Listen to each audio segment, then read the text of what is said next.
Good morning, beta. Today we are going to start our topic electromagnets. तो electromagnets क्या होते हैं? ये टेम्परेरी मैग्नेट्स होते हैं। ये मैग्नेटिक प्रॉपर्टीज़ को शो करते हैं, लेकिन कब तक शो करेंगे? When we pass an electric current through a conductor. जब हम किसी भी कंडक्टर के अंदर से करंट पास करेंगे तब तो ये मैग्नेटिक प्रॉपर्टीज शो करेंगे, अदरवाइज ये शो नहीं करेंगे। So the electromagnet is a temporary magnet. कैसे मैग्नेट होते हैं? Temporary magnet which can be magnetised और demagnetised at our own will. जो अपनी मर्जी से मैग्नेटाइज्ड होते हैं और फिर डीमैग्नेटाइज्ड भी हो सकते हैं at our own will. Means हम जब चाहेंगे इनसे मैग्नेटिक प्रॉपर्टीज भी स्टार्ट करवा सकते हैं और अपनी मर्जी से हम उन मैग्नेटिक प्रॉपर्टीज को बंद कर सकते हैं, रिमूव कर सकते हैं। कैसे? जैसे हमने एक एग्जांपल लिया कि हमने एक सॉफ्ट आयरन कोर लिया है। क्या लिया है? एक सॉफ्ट आयरन कोर, और इसके ऊपर मैंने वाउंड की एक कॉपर वायर। क्या कर दिया? कॉपर वायर को मैंने वाउंड किया। आई क्या किया? मैंने करंट फ्लो कराया। अब देखो ये सॉफ्ट आयरन कोर थी, तो यहाँ पर हम हार्ड भी ले सकते हैं, सॉफ्ट भी ले सकते हैं, लेकिन दोनों के बीच में डिफरेंस है। यहाँ पर अगर हम हार्ड आयरन कोर लेते हैं तो हमारे पास क्या होगा? जैसे मैंने यहाँ पर स्टील की कोर ली है, यानी ये जो रोड है मेरे पास, ये मैंने स्टील की ली है। जैसे इसको मैंने रोड मान लिया और इसके ऊपर मैं क्या करती हूँ? वाउंडिंग करती हूँ एक वायर की। तो अगर ये हार्ड होगा हमारे पास तो वो मैग्नेटिक प्रॉपर्टीज को परमानेंटली अपने अंदर अटेन कर लेगा और फिर से डीमैग्नेटाइज नहीं होगा। अगर हम यहाँ पर हार्ड मटेरियल लेंगे तो वो परमानेंट मैग्नेट बन जाएंगे। अंडरस्टूड? और ये यूज़ कहाँ होते हैं परमानेंट मैग्नेट? यानी इस तरह के परमानेंट मैग्नेट को हम लाउड स्पीकर में देखा है आपने बहुत बार, लाउड स्पीकर्स में यूज़ होते हैं। सबसे ईजी मैंने आपको एग्जाम्पल दिया है। अब दूसरा एग्जाम्पल कि किस तरह से बन सकते हैं कि मैंने एक हॉर्सशू मैग्नेट ले लिया। हॉर्सशू मैग्नेट जो होते हैं वो यू शेप के होते हैं। ये नॉर्थ पोल और ये हमारे पास क्या हो गया उसका साउथ पोल, और इसके ऊपर मैंने क्या की है? वाउंडिंग की है एक वायर की। अंडरस्टूड? तो ये भी किसकी तरह बिहेव करेगा? It behaves like a temporary magnet. We can say that a electromagnet, कि जब हम करंट पास करा रहे हैं तो ये मैग्नेटिक प्रॉपर्टीज को शो करेंगे, और जैसे ही हमने करंट को क्या कर दिया? स्टॉप किया, यानी स्विच ऑफ किया, तो दोबारा से they behave like a conductor, मतलब डीमैग्नेटाइज हो जाएंगे। करंट पास किया तब तो मैग्नेटाइज हो गए, और जैसे ही करंट स्टॉप किया तो दोबारा से क्या हो गए? डीमैग्नेटाइज हो गए।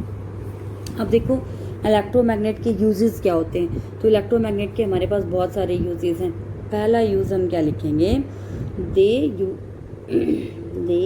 Are used in factories. कहाँ यूज होते हैं वो? फैक्ट्रीज में यूज होते हैं। कैसे? To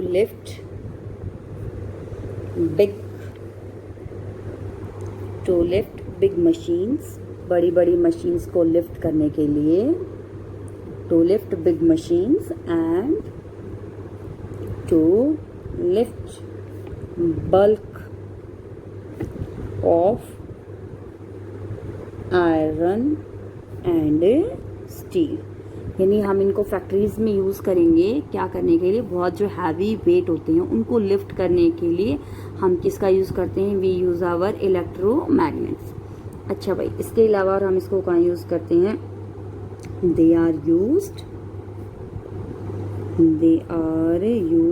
to extract. एक्सट्रैक्ट होता है बाहर निकालना।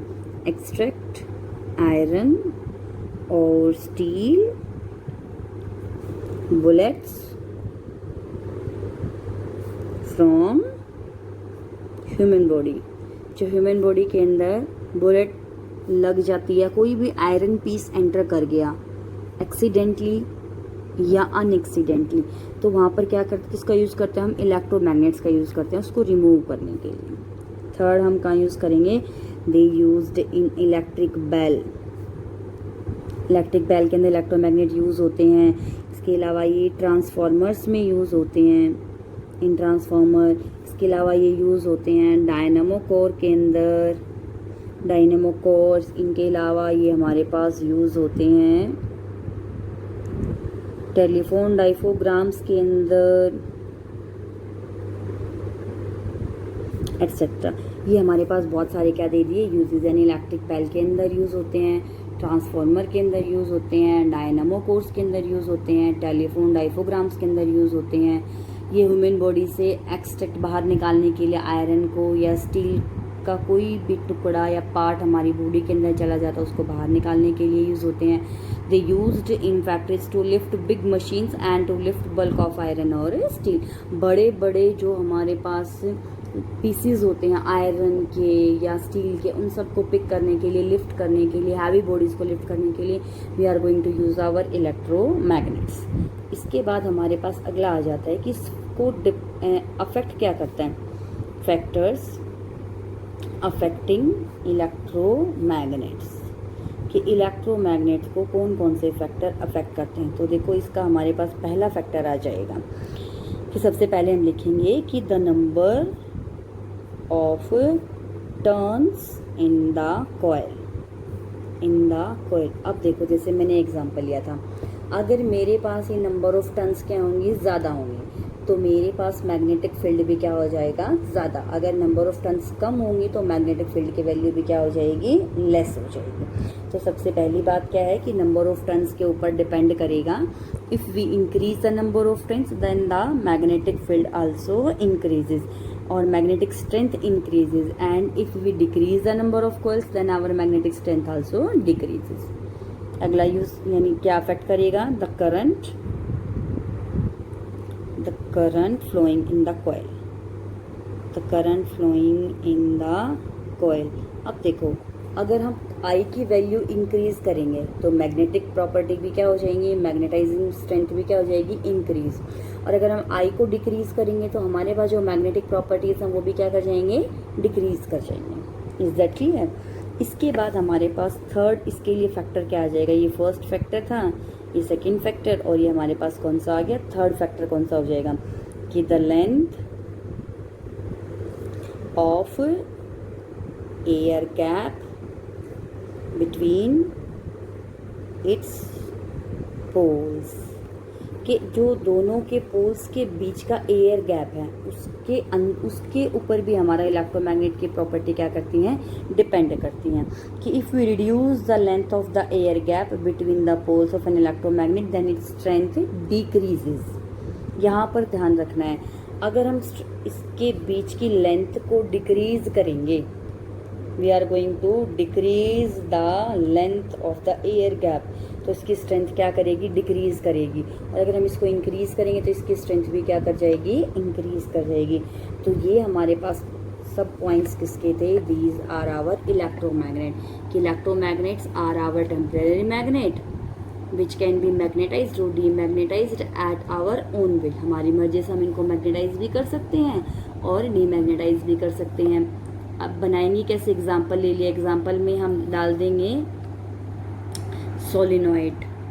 किसका एग्जाम्पल लिया है हमने, सोलिनॉइड का। सोलिनॉइड सबसे बेस्ट एग्जाम्पल होता है किसके लिए, एक इलेक्ट्रोमैग्नेट के लिए। अंडरस्टूड। अब हमने दो तरह के मैग्नेट ले लिए, एक तो होर्सशू ले लिया हमने और दूसरा हमने कौन सा लिया, नॉर्मल रोड का एग्जाम्पल लिया था। इलेक्ट्रोमैग्नेट्स यूज का होते हैं, electromagnets are use in factories to lift heavy loads. अगला यूज़ हम कहाँ करेंगे, टू एक्सट्रैक्ट द आयरन और steel bullets from human body, से एक्सट्रैक्ट करने के लिए। इलेक्ट्रिक बेल के अंदर, ट्रांसफार्मर, डायनामो कोर्स के अंदर, टेलीफोन डाइफोग्राम्स के अंदर हम किसका यूज़ करते हैं, we are going to use electromagnets. इसके बाद अगली टर्म आती है कि कौन कौन से फैक्टर अफेक्ट करते हैं किसको, इलेक्ट्रोमैग्नेट्स को। तो पहला फैक्टर आएगा the number of turns of the coil, कितने नंबर ऑफ टर्न्स है। If number of turns are increases then our magnetic field also increases. Current के ऊपर डिपेंड करेगा, और length of the air gap between its pole. अगर length का gap हम reduce कर देते हैं, यानी एयर गैप को रिड्यूस करेंगे, देन आवर मैग्नेटिक प्रॉपर्टीज और मैग्नेटाइजिंग फील्ड आल्सो डिक्रीज। ये पॉइंट याद रखना है। ओके बेटा, इलेक्ट्रोमैग्नेट पढ़ना है, कोई डाउट आता है आप डिस्कस कर सकते हैं। Have a nice day.